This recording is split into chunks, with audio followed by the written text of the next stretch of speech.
పూర్వం ఈ ఐస్ బాక్సుల గురించి మాకు తెలియదండి. ఇలా గవర్నమెంట్ ద్వారా వస్తున్నాయి అనేసి. తర్వాత ఇలా గవర్నమెంట్ ద్వారా వస్తున్నాయి, సగం గవర్నమెంట్ ఇస్తున్నారని తెలిసిందండి. సగం 50% మేము వేసుకుంటే 50% గవర్నమెంట్ ఇస్తుందని తెలిసిందండి. ఇలా కూడా డబ్బులు కట్టించుకొని కొందరు ఇస్తామని చెప్పి ఇవ్వకుండా చేశారండి. అందువల్ల కట్టడానికి కూడా మేము భయపడి కట్టలేదండి. తర్వాత ఈ సంస్థ వచ్చిన తర్వాత మాకు 25% సాయం చేస్తా అన్నారండి. మేము ఒక 25% వేసుకుంటే బాక్సులు వస్తాయని మేము అనుకున్నామండి. అప్పుడు సంస్థ ద్వారా 25% ఇచ్చారండి. మేము ఒక 25% వేసుకున్నాం. గవర్నమెంట్ ద్వారా ఒక 50% మాకు వచ్చిందండి. దాని ద్వారా మేము ఐస్ బాక్సులు పొందామండి. దానివల్ల ఉపయోగం మాకు చాలా ఉపయోగపడుతున్నాయండి. అవి ఉదయం వేటకెళ్తే బాక్సులు తీసుకొని వెళ్తున్నారండి, ఐస్ వేసుకొని.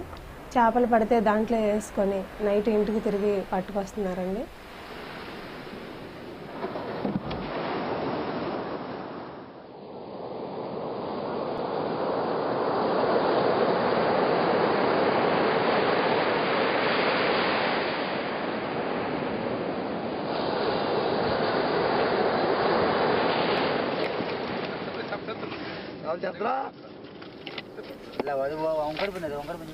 ఐస్ బాక్సుల ద్వారా చేపలు ఐస్ వేసి నిల్వ ఉంటున్నాయి కాబట్టి 2 రోజులు ఉన్నా సరే రేట్ వచ్చిన వరకు ఆపుకొని దూరంగా పట్టుకెళ్ళి అమ్ముకొని మేము ఎక్కువ లాభం పొందుతున్నాము.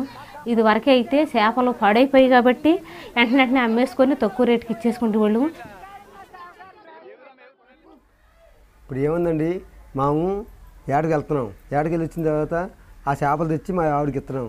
మా ఆవిడ అమ్మపోయినా ముందే ఎలా ఉందంటే ఫస్ట్ని మాకు ఆ చేపలు తెస్తే చేపలు పాడైపోయి ఎంతకొని తోసేవాళ్ళు. ఇప్పుడు ఏ సంస్థలు పెట్టి ఇచ్చారు. ఇచ్చిన తర్వాత ఏంటంటే మనకి ఆ పెట్టెల వల్ల మాకు 2 రోజులు 3 రోజులు అమ్ముకొని మా కాలక్షేపం మేము చేసుకుంటున్నాం.